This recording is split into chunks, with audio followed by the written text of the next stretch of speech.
আচ্ছা যা, ক্লাসরুমে গিয়ে বস, ভয়ের কিছু নেই, ঠিক আছে? আচ্ছা মা। শোন, আমি কিন্তু এখানে থাকছি দাঁড়িয়ে, ভয় করবি না একদম। ভয় লাগলে জানালা দিয়ে তাকাবি, আমাকে দেখতে পাবি, ঠিক আছে? আর শোন মোনা, প্রশ্ন পাওয়ার পর ঠাকুরের নাম করে লিখতে শুরু করে দিবি, ঠিক আছে? ঠিক আছে। আর শোন, লেখা শেষে খাতার সাথে প্রশ্ন ভালো করে মেলাবি, কোনটা লিখেছিস আর কোনটা বাদ গেছে, ঠিক আছে?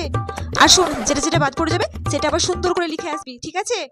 আর শোনো, 3-4 বার করে খাতাটা বারবার করে রিভিশন করবা, তারপরে জমা দেবা।